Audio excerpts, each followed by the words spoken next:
Halo adik-adik, selamat datang di ibadah online Sekolah Minggu GKS Grogol. Ayo yuk, semangat, beri waktu terbaik buat Tuhan. Adik-adik tahu kan kenapa kita beribadah di rumah? Kita ibadah di rumah karena kita sedang membantu banyak orang yang sedang sakit kena virus untuk bisa cepat sehat lagi seperti kita. Tapi kita juga harus berhati-hati ya, cuci tangan pakai sabun dan jaga kebersihan setiap saat. Ayo, sekarang duduk yang manis. Kita mau dengar firman Tuhan dengan judul Menghitung Hari. Jangan lupa subscribe dan klik lonceng YouTube channel ini ya. Selamat beribadah.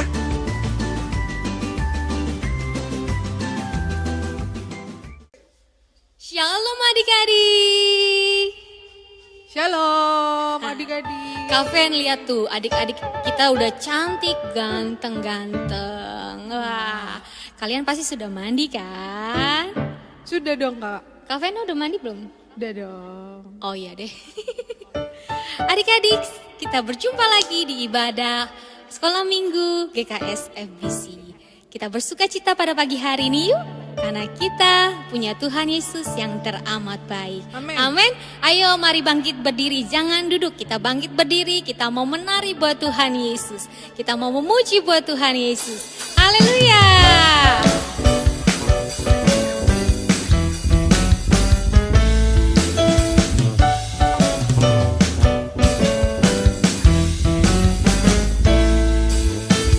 Segala puji syukur hanya bagimu Tuhan, sebab Kau yang layak dipuja. Kami mau bersorak, tinggikan namamu. Haleluya. Haleluya. Soraklah, soraklah, haleluya. Soraklah, haleluya. Haleluya. Soraklah, soraklah, haleluya. Soraklah, haleluya. Haleluya. Lebih lagi yuk buat Tuhan Yesus. Amin Tuhan. Segala puji syukur hanya bagimu Tuhan, sebab Kau yang layak dipuja. Angkat tanganmu adik-adik. Kami mau bersorak, tinggikan namamu.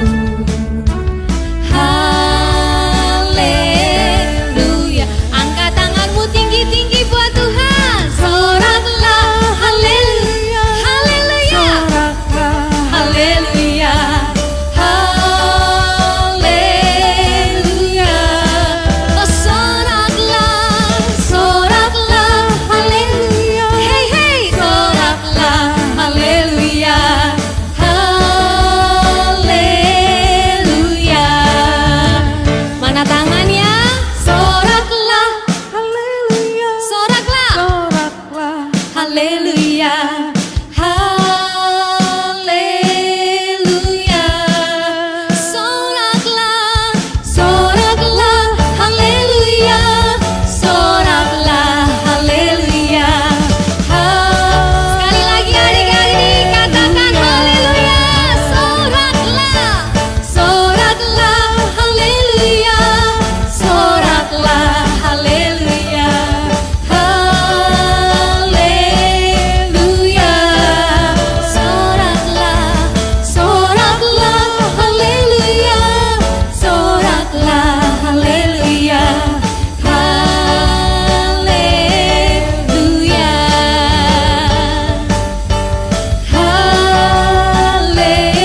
Haleluya.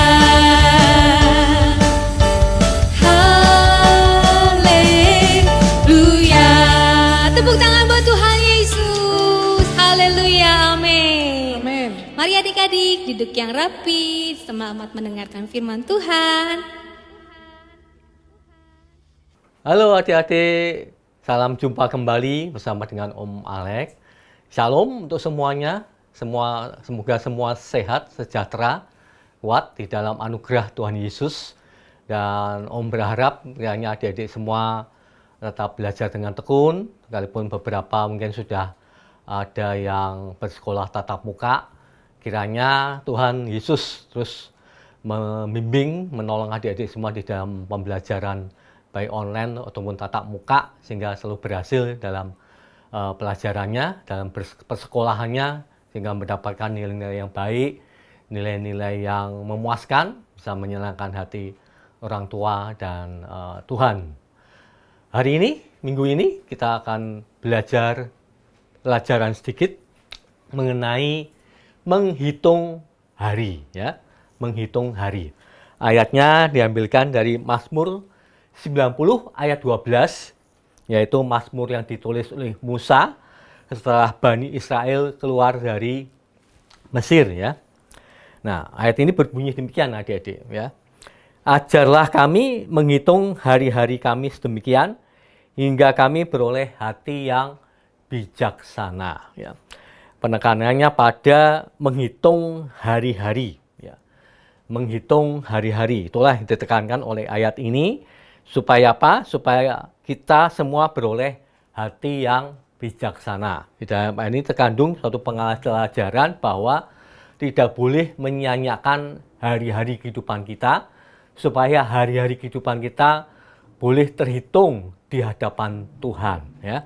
Nah, di sini di papan tulis sudah kita siapkan, ya, pelajaran mengenai menghitung hari, ya. Kita akan lihat ada dua perbandingan, ya. Dua ayat yang kita perbandingkan mengenai menghitung hari. Pertama dari Kisah Para Rasul 13 ayat 18 sampai 22 dan dari 1 Raja-Raja 6 ayat 1, ya.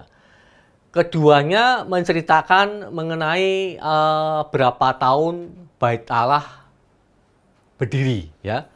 Berapa tahun Bait Allah itu mulai berdiri sejak bangsa Israel keluar dari Mesir, ya. Ya, makanya cocok dengan ayat tadi, Mazmur 90 ayat 12. Berapa tahun sih sejak bangsa Israel keluar dari Mesir, Bait Allah mulai berdiri, ya. Menurut Kisah Para Rasul 13 ayat 18 ayat 22, ya, diperhitungkan di sini, ya. Mungkin nanti adik-adik bisa baca sendiri di rumah, ya. Berapa tahunnya, ya, itu di sini diperinci oleh dari ayat 18 ke 22 diperinci. Pertama yaitu di padang gurun selama 40 tahun. Ya, betul. Bani Israel itu mengembara di padang gurun selama 40 tahun, ya. Muter-muter di padang gurun selama 40 tahun, ya. Kedua, setelah mereka masuk tanah Kanaan, ya. Kemudian mereka diperintah oleh hakim-hakim, ya. Itu adalah zaman hakim-hakim. Zaman hakim-hakim berlangsung selama 450 tahun, ya. Ya. Setelah hakim-hakim berlalu, ya, kemudian orang Israel minta raja kepada Tuhan. Mereka menolak Tuhan sebagai raja mereka, ya. Mereka minta supaya ada raja manusia dalam wujud manusia yang memerintah atas kerajaan Israel. Itu permintaan mereka kepada Nabi Samuel. Kemudian Nabi Samuel diperintahkan Tuhan untuk mengurapi Saul sebagai raja pertama kerajaan Israel. Maka mulailah pemerintahan Saul selama 40 tahun. Saul memerintah selama 40 tahun. Setelah Saul, maka berganti pemerintahan dipegang oleh Daud, yang kita sudah tahu semuanya, ya. Om Daud yang sangat populer itu, yang sangat ngetop di Alkitab, ya. Om Daud memerintah sebagai raja Israel selama 40 tahun juga. Wah, lama ya adik-adik, ya. Kita tahu kan kalau kayak presiden-presiden sekarang ya paling 2 kali 5 tahun, atau kalau di Amerika 2 kali 4 tahun. Setelah itu harus diganti orang. Tapi di zaman kerajaan dulu bisa dipegang oleh satu orang sampai lama, ya, sampai 40 tahun. Ya. Nah, setelah Daud berlalu, lalu yang mendirikan Bait Allah adalah anaknya Daud, yaitu Salomo. Nah, perlu persiapan untuk mendirikan Bait Allah, ya. Salomo butuh waktu sekitar 3 tahun sebelum Salomo mendirikan Bait Allah. Nah, dari sini kita hitung berapa nih? 40 tambah 450 tambah 40 tambah 40 tambah 3 itu adalah 573 tahun. Nah, kalau ada yang iseng silakan adik-adik pegang kalkulator, pencetin. Bener nggak? 573 tahun. Nah, tapi di bagian lain dari Alkitab, setelah ini kan perjanjian baru ya. Di Raja-Raja, di 1 Raja-Raja 6 ayat 1, itu hanya terhitung 480 tahun. Setelah bangsa Israel keluar dari Mesir, itu butuh waktu 420 tahun, Bait Allah kemudian berdiri. Loh, kok beda ya Om ya?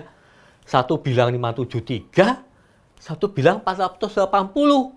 Yang mana yang benar nih? Alkitab kok nggak konsisten? Demikian kata orang-orang atau pertanyaan orang-orang yang tidak mengerti isi Alkitab. Semua pada mempertanyakan, kok nggak konsisten sih? Satu bilang 573 tahun, satu bilang 480 tahun. Yang benar yang mana nih? Ya, ternyata ada selisih ya. 573 kurang 480 itu 93 tahun. 93 tahun. Selisihnya dari mana nih? Nah, tentunya karena selisih itu ada di Alkitab, ya kita mesti cari dari mana 93 tahun itu, ya. Ada di mana 93 tahun itu selisihnya, ya. Lalu kemudian setelah kita cari beberapa kali, nah ini ketemu 93 tahun itu ternyata tersebar di beberapa ayat di kitab Hakim-Hakim.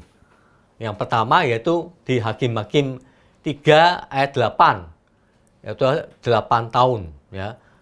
Apa yang terjadi di Hakim-Hakim 3 ayat 8? Ayo kita baca. Kita bisa lihat tuh apa yang terjadi tuh. Di Hakim-Hakim 3 ayat 8. Ya.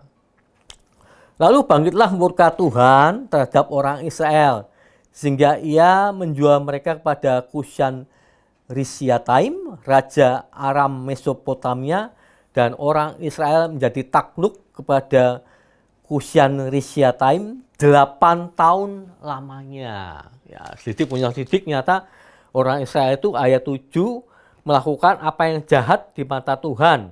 Mereka melupakan Tuhan Allah mereka dan beribadah kepada para Baal dan para Asyera. Nah, ini lagi-lagi bangsa Israel melakukan kesalahan yang sama, yaitu menyembah berhala. Karena menyembah berhala, maka Tuhan Allah setelah menegur beberapa kali tidak mau bertobat, maka bangsa Israel diserahkan kepada bangsa Israel asing selama 8 tahun lamanya, ya, dijajah oleh bangsa asing selama 8 tahun lamanya. Ya. Itu yang pertama, ya, kita catat yang pertama ini 8 tahun. Ya. Lalu yang kedua ditemukan di dalam pasal yang sama, pasal 3 di ayat 14. Apa yang terjadi sih? Di ayat 14, ini ayatnya berdekatan.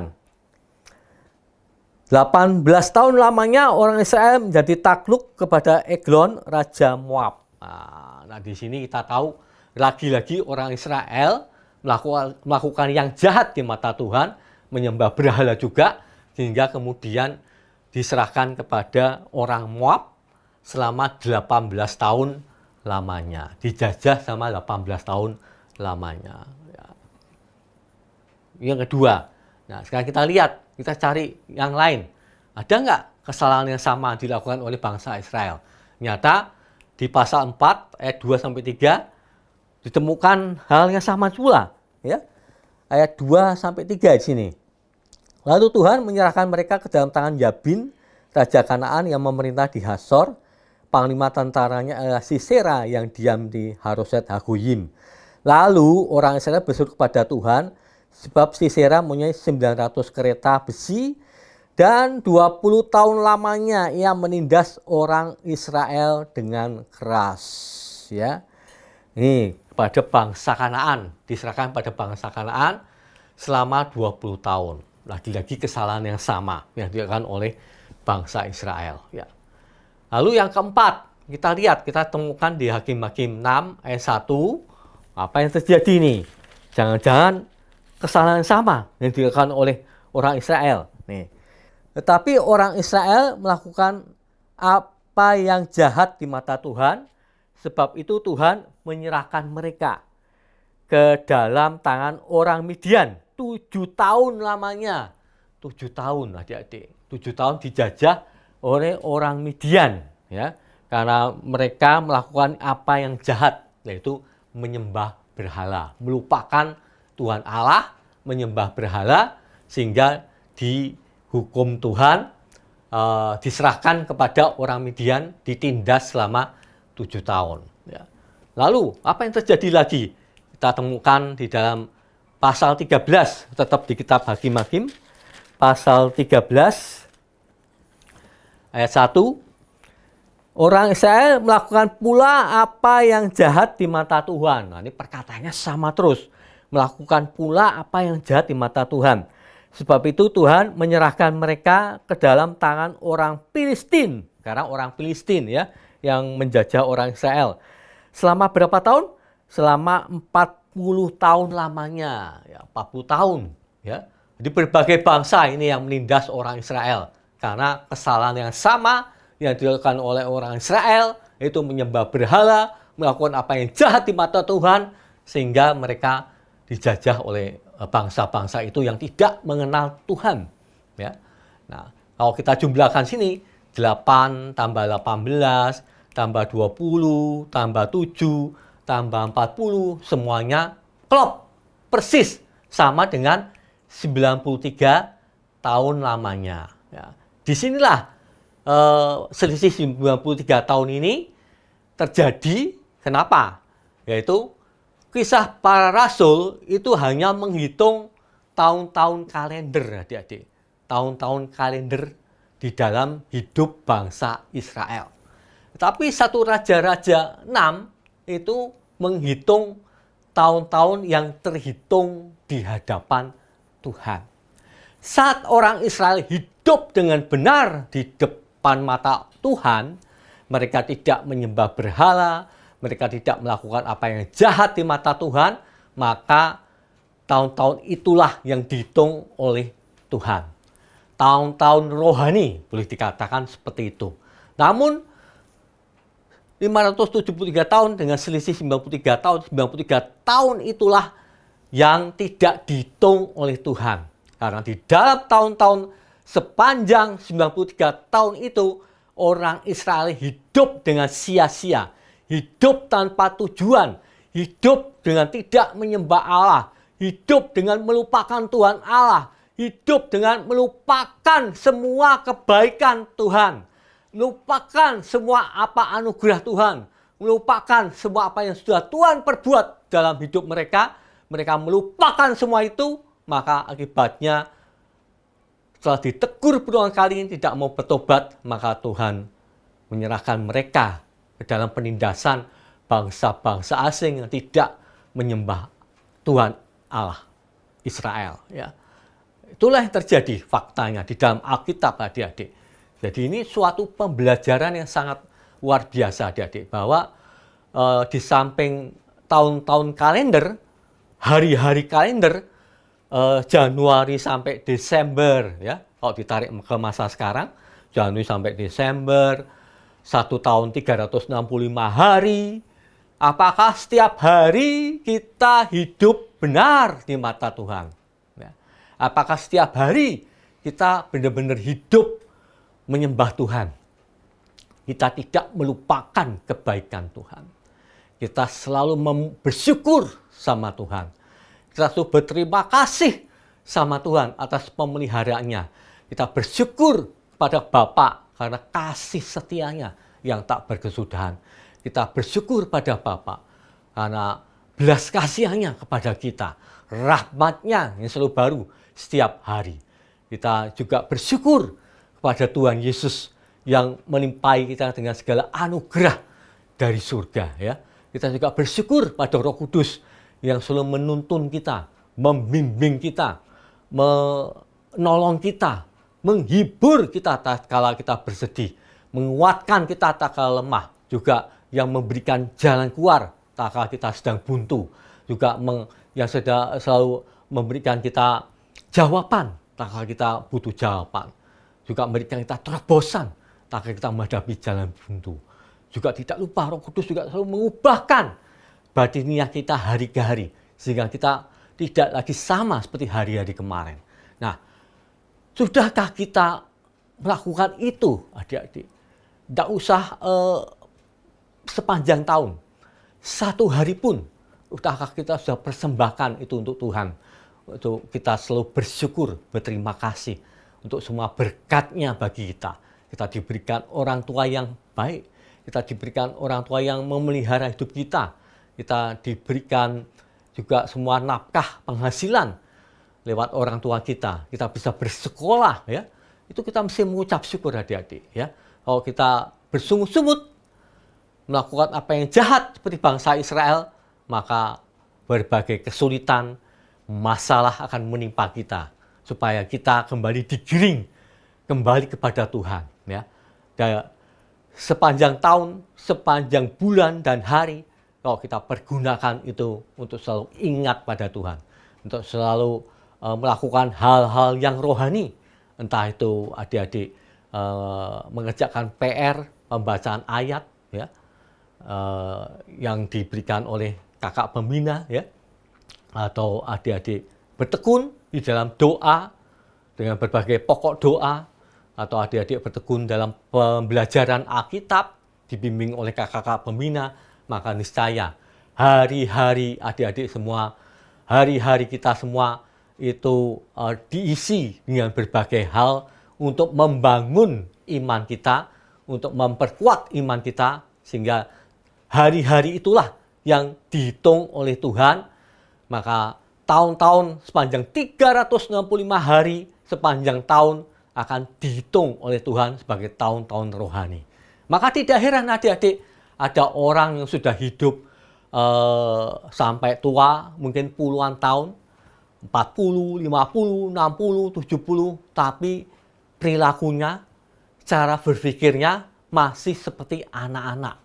Ya, tapi di sisi lain juga ada anak-anak yang masih muda, yang usianya belum tua, belum berumur, mungkin masih 20-an, 30-an, berpikirnya sudah seperti orang dewasa. Ya, perilakunya juga penuh dengan etika sopan santun yang luhur. Ya. Banyak adik-adik yang seperti itu, ya, yang masih muda tetapi punya etika sopan santun yang luhur. Ya. Nah, itu membuktikan bahwa kalau orang menggunakan hari-harinya untuk melakukan hal-hal yang bermanfaat untuk pertumbuhan imannya, maka niscaya tahun-tahunnya itu adalah tahun-tahun yang terhitung oleh Tuhan. Dan jangan lupa satu hal, adik-adik, bahwa kita mesti bertanggung jawab atas semua hal yang kita lakukan semasa hidup kita. Tahun-tahun kehidupan kita nanti akan dinilai oleh Tuhan. Sekalipun seseorang nanti menghadap Tuhan di umur yang 80 tahun sekalipun, tapi kalau Tuhan menghitung nyata tahun kehidupannya cuma sekitar 50 tahun, 30 tahun itu sia-sia, tidak terhitung oleh Tuhan, maka orang itu sungguh sangat kasihan. Sungguh sangat kasihan, adik-adik, ya. Maka waktu itu adalah sesuatu yang nggak bisa kita beli, adik-adik. Nggak bisa kita ambil kembali, nggak bisa kita tarik kembali, ya. Seorang bijak pernah berkata, waktu lebih berharga daripada uang. Kita bisa bekerja menghasilkan lebih banyak uang, tetapi kita tidak bisa menghasilkan lebih banyak waktu. Nah, itu membuktikan bahwa waktu lebih berharga daripada uang. Sungguh tidak tepat kalau orang-orang mengatakan waktu adalah uang. Itu baru sebagian benar, adik-adik. Tapi yang sesungguhnya benar adalah waktu itu lebih berharga daripada uang. Maka Mazmur 90:12 itu mengajarkan orang yang bijak itu adalah orang punya hati yang bijak, itu adalah orang yang pandai memanfaatkan waktu sebaik mungkin untuk pertumbuhan rohaninya. Nah, dengan demikian maka kita mesti pandai memanfaatkan waktu luang untuk belajar, ya. Waktu luang kita tidak boleh banyak tersita untuk berbagai kegiatan tidak produktif, ya. Udah beberapa kali Om juga sama Kak Tini udah sering menyinggung mengenai kegiatan bersenang-senang dengan smartphone. Nah, kalau adik-adik tidak mau waktunya terampas oleh kegiatan smartphone yang tidak produktif, ya Om bilang bahwa yang tidak produktif, ya. Ada juga kegiatan smartphone yang produktif, misalnya adik-adik mencari info, ya, mencari info teknis, mencari pengetahuan, misalnya di Mbah Google. Nah, itu hal yang bermanfaat, yang produktif. Tapi banyak juga yang tidak produktif, hanya sekedar untuk chatting, browsing kemana-mana yang tidak keruan, ya. Nah, itu tidak produktif, tidak menghasilkan. Nah, gunakan waktu luang. Di saat kita butuh waktu luang, ada waktu luang, maka kita bisa pergunakan untuk belajar, ya, untuk belajar. Nah, Om tahu bahwa di smartphone tersedia banyak video-video rohani, artikel-artikel rohani. Nah, itu adik-adik bisa browsing di situ. Daripada adik-adik browsing tidak keruan, hal-hal yang tidak bermanfaat di smartphone, berita-berita gosip, berita-berita yang tidak terbukti kebenarannya, ya, info-info yang hoax, itu tidak perlu kita buka, ya. Tapi kita mesti cari ilmu pengetahuan di smartphone lewat Mbah Google. Itu tersedia banyak, maka itu akan menambah wawasan kita. Terus kedua, dengan melakukan berbagai kegiatan rohani, berarti bertekun membaca Alkitab di bawah bimbingan kakak pembina, tekun berdoa bersama-sama anggota keluarga yang lain, maka niscaya kerohanian adik-adik akan semakin bertumbuh. Dengan demikian, waktu tidak terbuang dengan sia-sia. Waktu akan dimanfaatkan oleh adik-adik untuk melakukan berbagai hal produktif, berbagai hal yang bermanfaat untuk menambah kerohanian, maka niscaya Tuhan akan melihat dan akan menambahkan tahun-tahun kehidupan adik-adik sebagai tahun-tahun yang berguna, tahun-tahun yang produktif, tahun-tahun yang menambah kerohanian, tahun-tahun yang dihitung oleh Tuhan, ya. Dihitung oleh Tuhan, ya. Amin. Semoga kiranya lewat berita ini adik-adik terdorong untuk lebih bisa mengatur waktu sebaik mungkin supaya waktu tidak berlalu sia-sia. Ingat adik-adik bahwa waktu itu cepat berlalunya, ya. Waktu seumur adik-adik, umur belasan, umur 20-an, tidak pernah terpikir pada hari ini bahwa sekarang sudah berumur 60, ya. Luar biasa, waktu berlalu begitu cepat. Maka kita mesti gunakan waktu sebaik mungkin untuk menumbuhkan, menambah wawasan, menambah pengetahuan, dan terutama untuk semakin mengenal Tuhan Yesus, ya, semakin mengenal Tuhan Yesus dan kerajaannya dan firman-Nya, sehingga kita bisa hidup sesuai dengan kehendak Tuhan. Haleluya, terpujilah Tuhan. Tuhan memberkati adik-adik semua. Mari kita berdoa. Tuhan, terima kasih untuk firman-Mu yang mengingatkan kami bahwa kami tidak boleh menyiapkan waktu dengan sia-sia, ya Tuhan. Kami tidak diajari terus oleh Roh Kudus. Ya, Roh Kudus terus bisa mengajari kami. Dan kiranya kami bisa terus punya hati yang taat, hati yang lembut untuk bisa diajar oleh Roh Kudus. Sehingga kami bisa menggunakan waktu sebaik mungkin untuk berbagai hal yang positif, berbagai hal yang membangun manusia roh kami, berbagai hal yang bisa menambah kerohanian kami, bisa menambah iman percaya kami, dan juga bisa menggunakan waktu sebaik mungkin untuk bergaul dengan orang-orang yang lebih rohani, sehingga kami juga bisa menarik manfaat, bisa mengambil manfaat dari hal-hal rohani sekeliling kami, ya Tuhan. Jadikan Tuhan mata rohani kami untuk bisa melihat kebenaran ini, karena kami tahu Tuhan, firman-Mu berkata hidup manusia seperti mimpi, seperti uap yang sebentar melayang lenyap, seperti rumput yang hari ini tumbuh tegak, esok hari sudah layu lisut dan lunglai. Oh Tuhan Yesus, kiranya Engkau memimpin kami semua sehingga kami semua ini bisa menjadi orang-orang yang bijak, yang memanfaatkan waktu sebaik mungkin untuk pertumbuhan kami, untuk kemuliaan kerajaan-Mu ya Tuhan, untuk kami bisa mengenal Engkau semakin dalam, semakin dekat, dan belajar firman-Mu, dan memakan firman-Mu setiap hari, sehingga kami semakin bertumbuh manusia rohani kami, dengan asupan makanan rohani firman-Mu, sehingga kami semakin bertumbuh dengan tegap, dipenuhi dengan kekayaan-Mu ya Tuhan Yesus. Terima kasih Tuhan, mulialah Tuhan, mulia bagi-Mu ya Tuhan Yesus.